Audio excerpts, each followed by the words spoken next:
everyone. Welcome back to the Rebel Crow Psychic Show with your host, Athena Silver. Hey guys, I'm Anya River.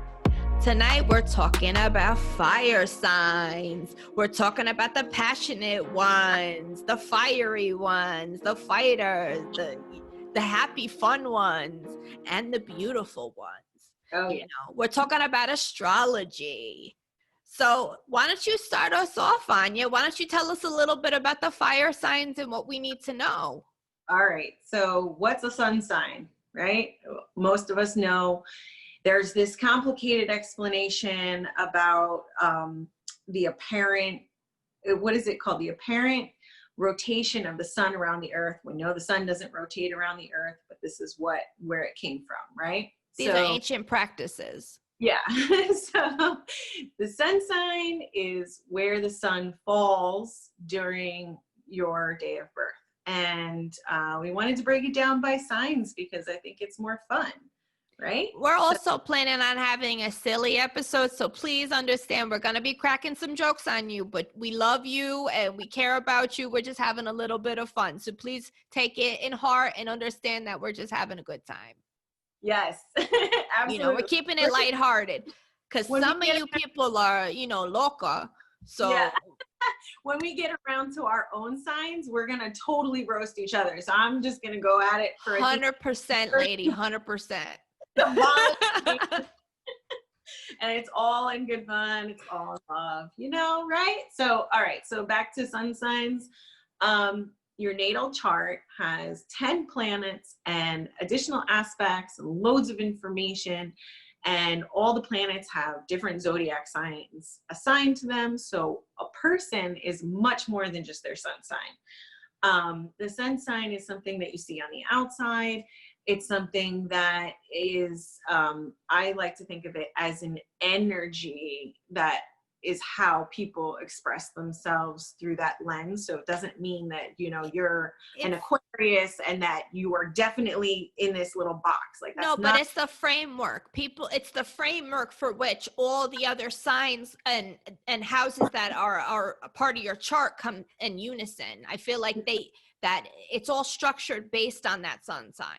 It gets very, it gets deep and complicated, but, we just don't ever judge someone just based on their sun sign or think that, astrology isn't for you because it's too, oversimplified or whatever, put you in a box. Like, it's not it. This is just an energy through which, people express themselves. And I find it to be highly accurate.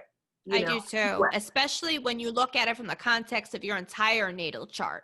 Mm-hmm. I feel like when you look at just one aspect, it's too minimizing, it's too pigeonholing. I feel like when you look at it in unison, it really does encompass your entire personality, and a lot of the traits that you carry. And I feel like it also explains a lot of these propensities that we carry for certain things.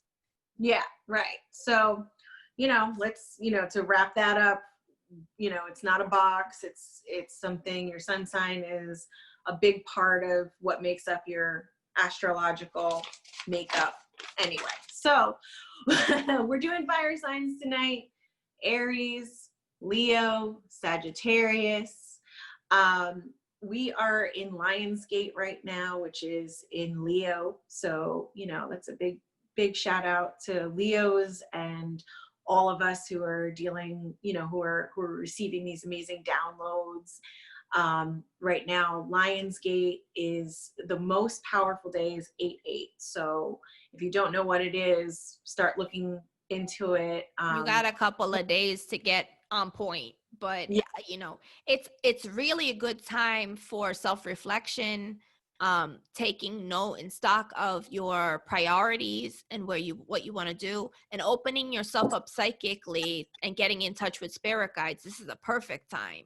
Right. I think Lionsgate opens up the angelic realm to us. It's all about what's around us, what's above us, during this time. So we need to be opening up our crown chakras, our third eye chakras, and upper chakras to really experience the full energy that comes through with Lionsgate. And see how silly we are. I completely missed what it actually is. So the star Sirius, which is a huge star, is lined up with the galactic center. And the Egyptians, like there's some Egyptian thing where like it lines up over the pyramids, really cool stuff. So it's lined up with the galactic center, and we've got a couple more days. And the Egyptians were also master astronomers and astrologers in their day. So, you know, they pinpoint buildings.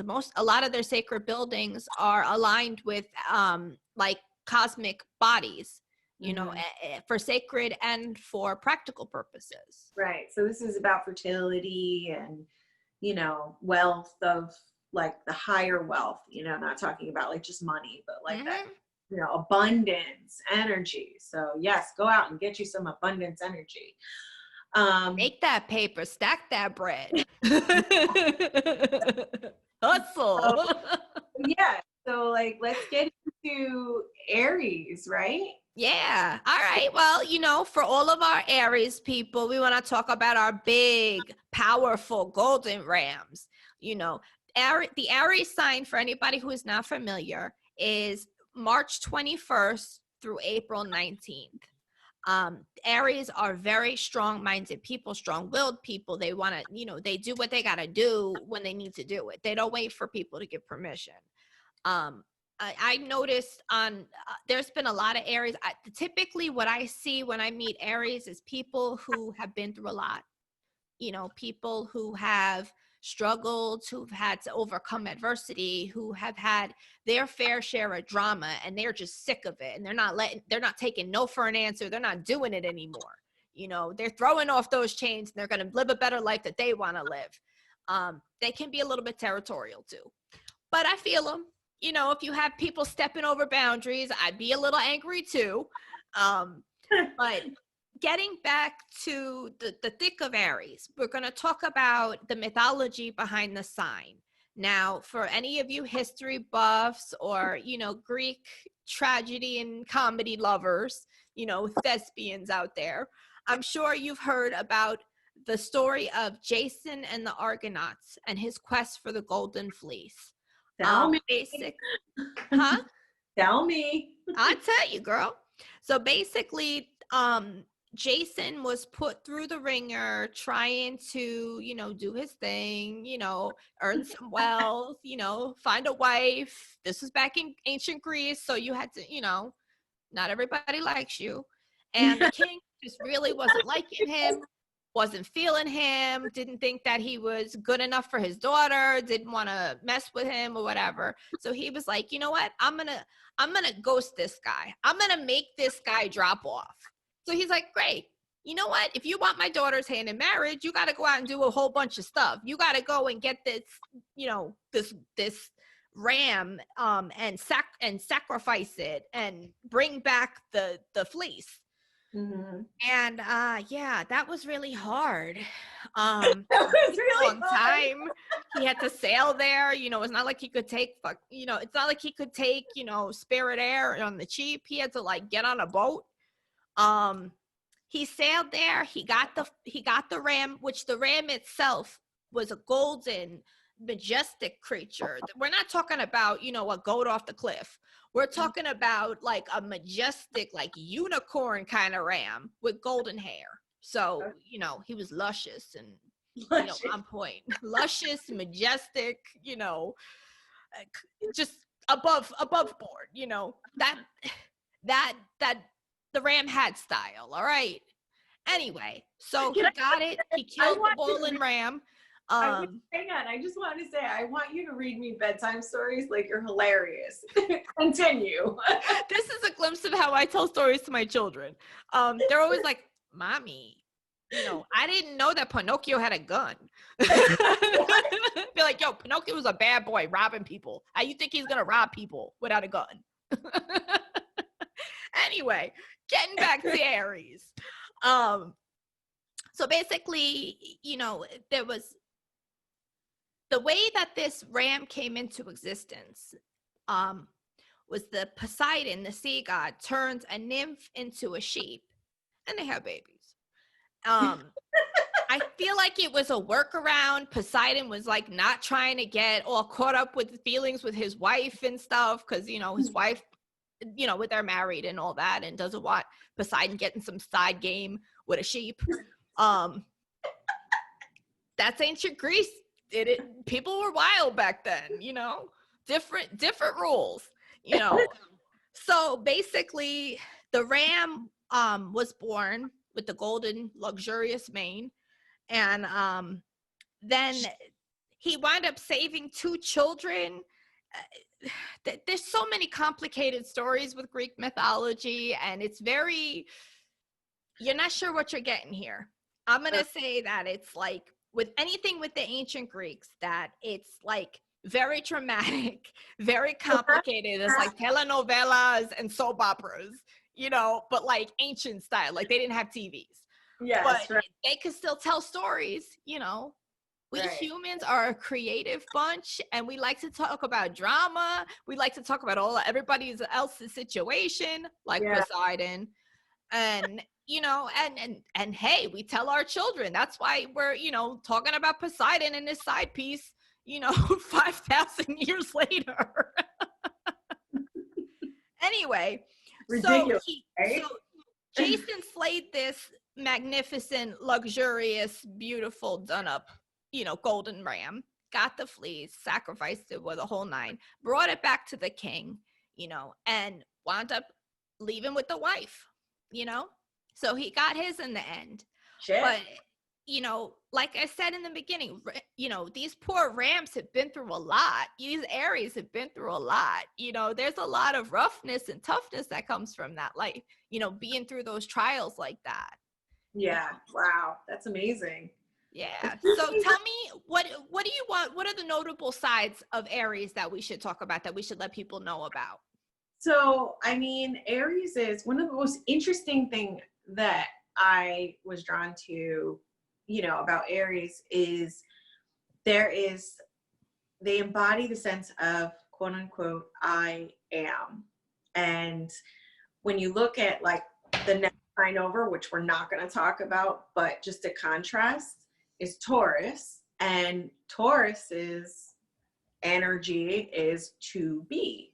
So I am and to be are very, you know, you could almost say that it's a progression, not one's higher than the other, but it's just like a progression through some energy. And, you know, I am thinking about like, you know, this is. Those 2 signs also clash a lot of times. They don't get along with each other. You'll see it, especially if somebody who's got a lot of Taurus in their chart, or the Aries with a lot of Aries in their chart. It's like, you know, oil and water. They, you know, but it's back to what you say, you know, those 2 sides of the being the I am and the next one, you know, it's that development, that progression. They pull apart.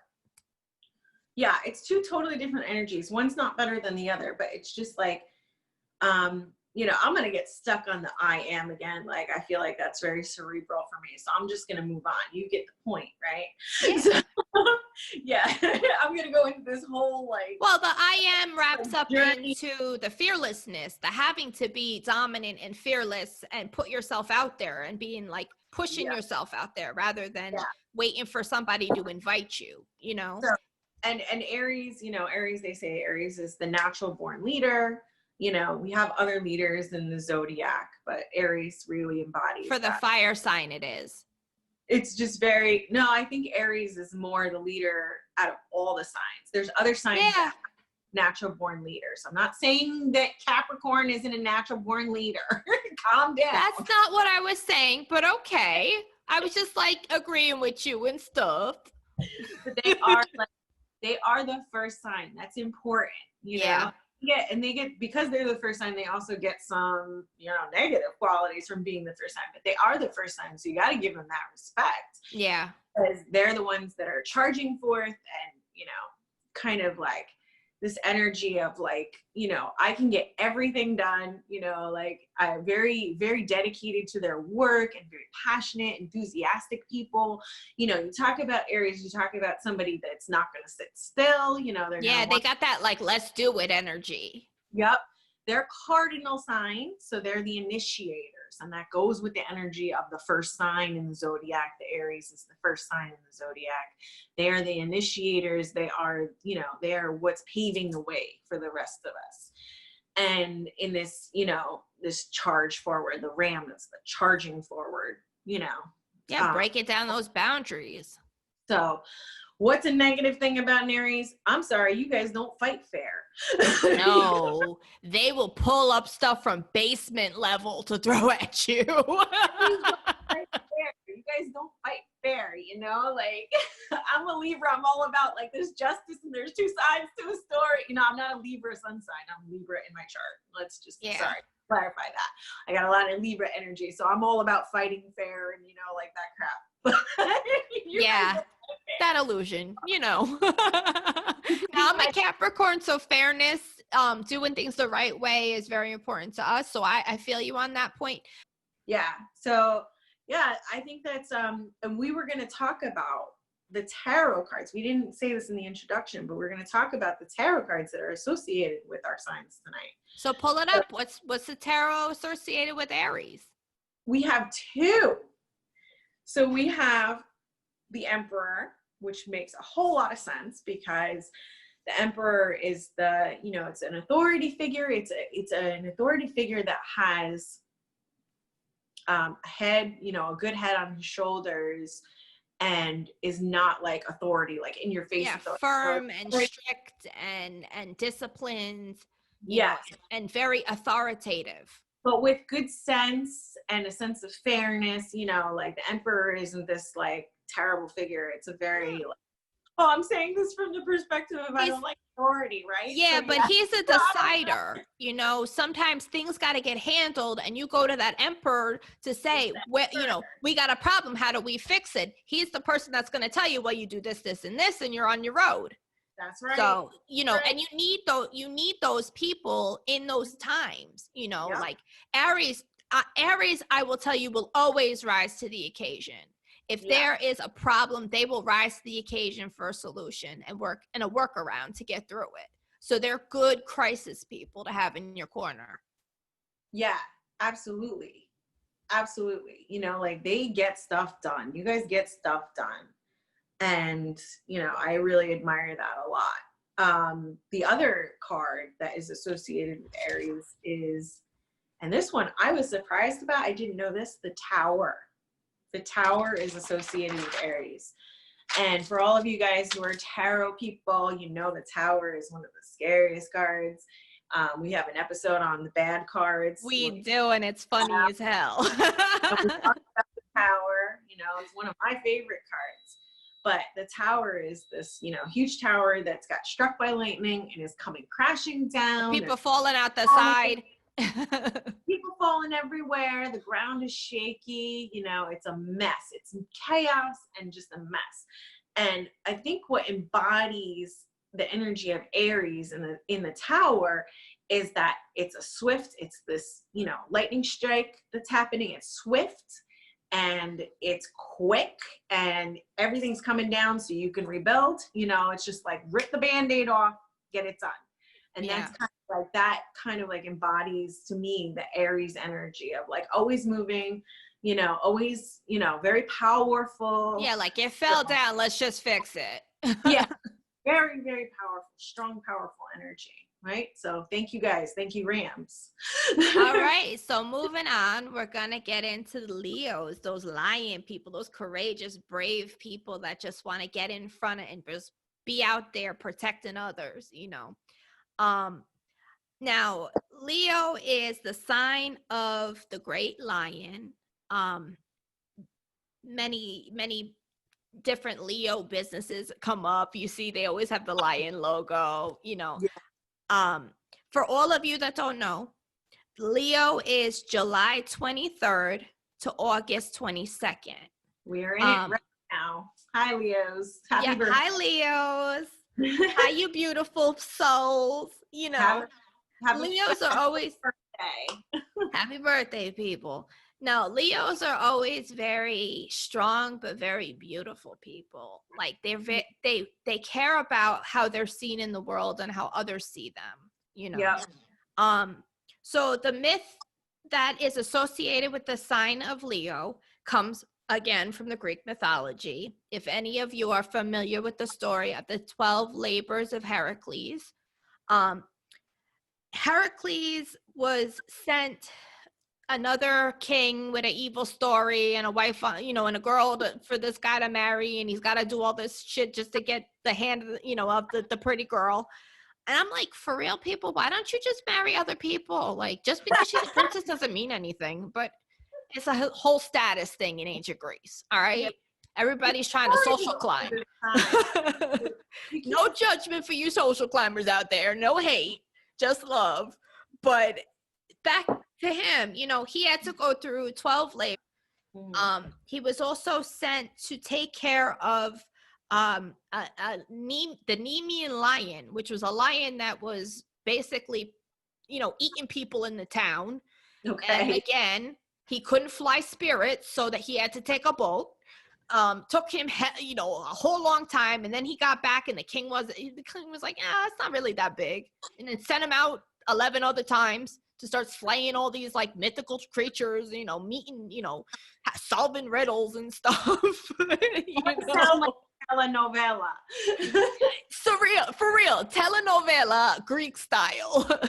So anyway, Heracles wound up taking the lion skin and making like a cloak, and it wound up actually giving him protection. It was the sign of a hero. It was to show his bravery, because apparently that lion was really big. It ate a whole bunch of people. Like, people were like scared enough to like contact the king, like, somebody got to kill this lion. It ate my brother, it ate my niece. What the hell? 2 funerals, 1 lion, someone's got to take it out. So they sent, poor Heracles, he had to, kick it with the lion. But, it's a sign of bravery and royalty and loyalty and success. And, you see that in a lot of Leos. Yeah. Anyway, I'm going to turn it over to you for the notable traits. That's kind of, that's where we're going with this, right? I mean, like, we have the fire signs with the that bright, sorry, I don't know what's wrong with me. This attractive, warm, funny, creative energy, that the fire signs have.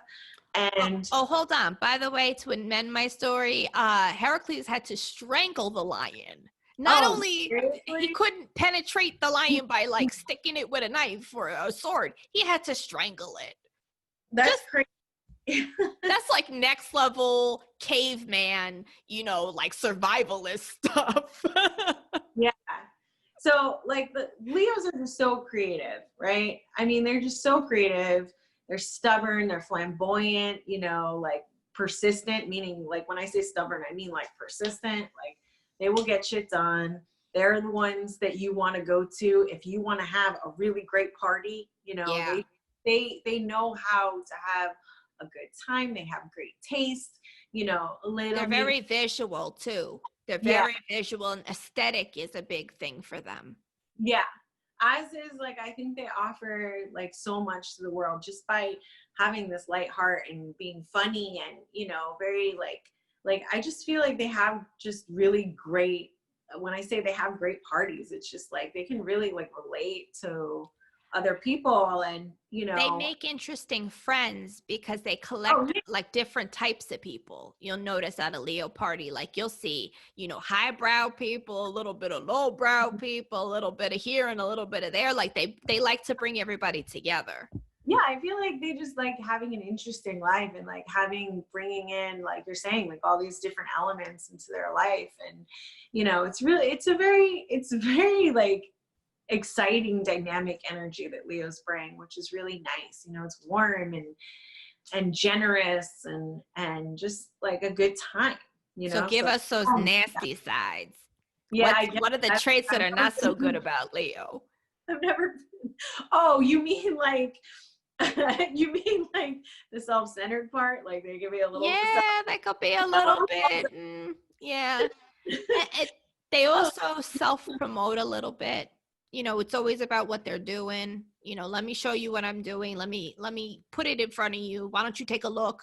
Yeah, you guys like luxury, so there's sometimes a little bit of like materialism in there if it gets out of Yeah. control, They like shiny, nice, pretty things to look Yeah. at. Shiny, nice, pretty things.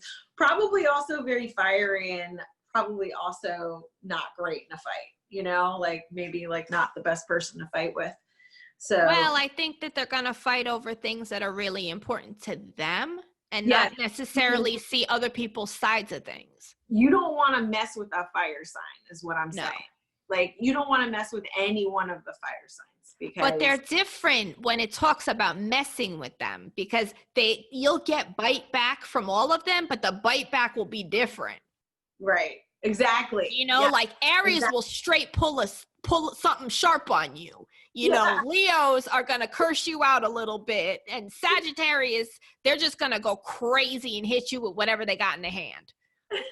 They'll hit you with a shoe. So it's all fight, but the fight's a little different. So, all right. So the tarot card, a lot of people know it's one of the most, for me, it's the one that represents the sign like very easily, right? Like I feel like a lot of us know the tarot card for Leo is the strength card.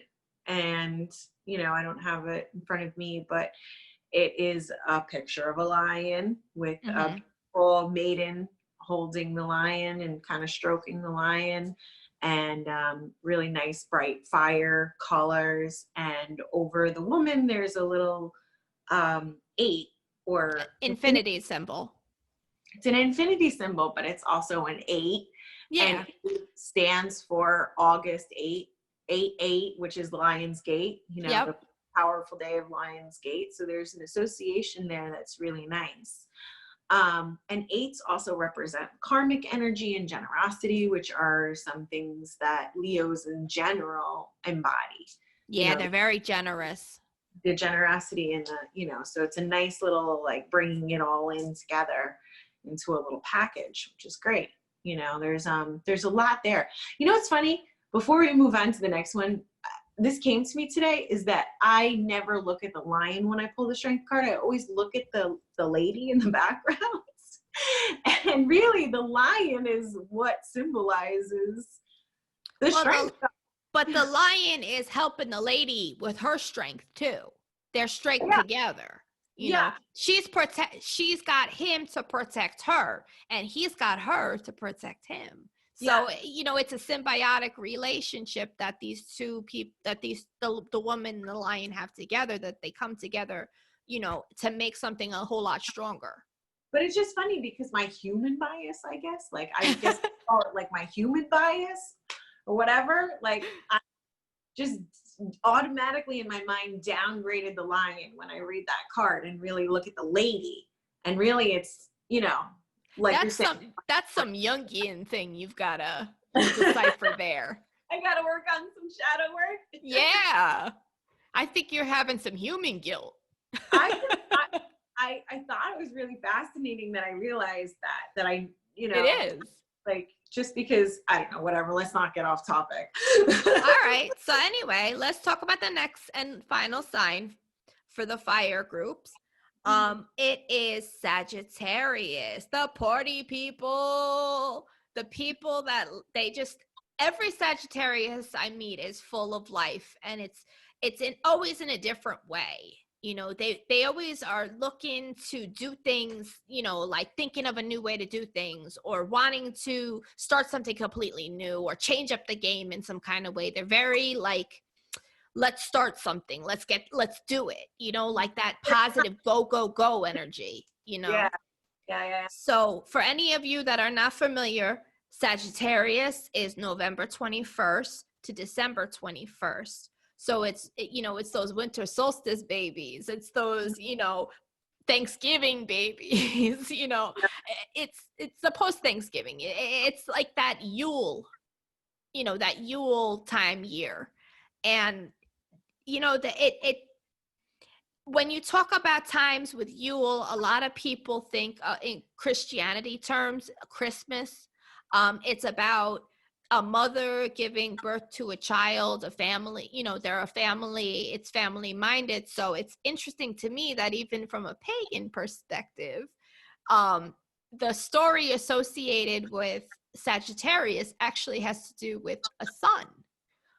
It's the story of Crotus, which was the son of Pan. Um,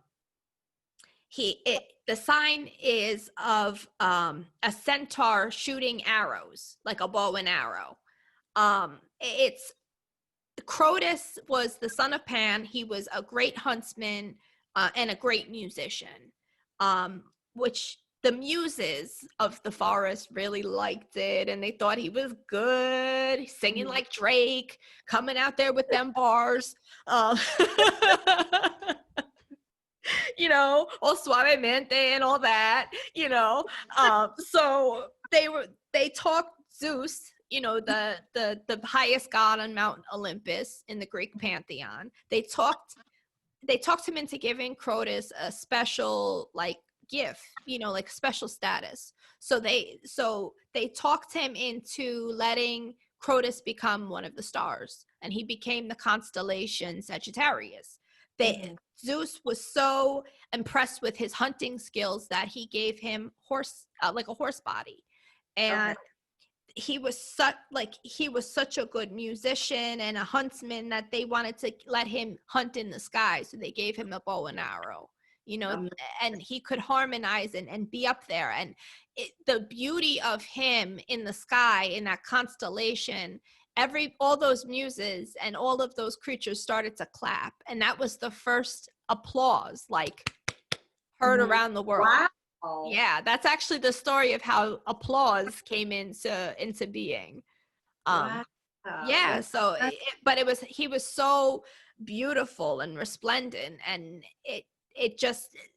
they wanted to give him a gift, and the ultimate gift that they could give him was immortality. Because he's among the stars. He's always there. He's still talked about in modern day. Every time we talk about him, we're giving energy to his memory, to his being. So he infinitely goes on. And I think it's interesting because the sign is really known for learning and understanding and thinking and trying to be the best at what they're good at. Yeah. Typically with Sagittarius, I noticed that when they're good at something, they're very good at it. There might be other things that kind of fall through the cracks that they might not be good at. They might be voracious readers, but they're not good at math. Like it balances out, but whatever they're good at, they're very good at. So it's more like a little bit of a mastery trait. They're very cerebral and thinking all the time. It's just, you got to be careful if they're thinking about the wrong things. That's the negative aspect of that sign. That's true for all the signs, because like you have, and we'll talk about it more later on when we get to especially Scorpio, because they have a defined path of the 3 different levels of Scorpio. Yeah. So we're talking about like all the people born under this sign, there's variations, where you're at as a human being. So you're gonna, if you're not so evolved, you're gonna express some of these more negative characteristics, but they're gonna be, those negative characteristics will still be there in those people who are evolved, so. Yeah. And also be keeping in mind the natal chart. You may be a Scorpio, but you might also have Scorpio, in your house for love, or in your house for, mundane tasks, so it's like, that's going to change how you express your Scorpio-ness. All those other houses have to come into effect to harmonize that sun sign. So like we were saying earlier, it's more like a framework. It's a way to see it.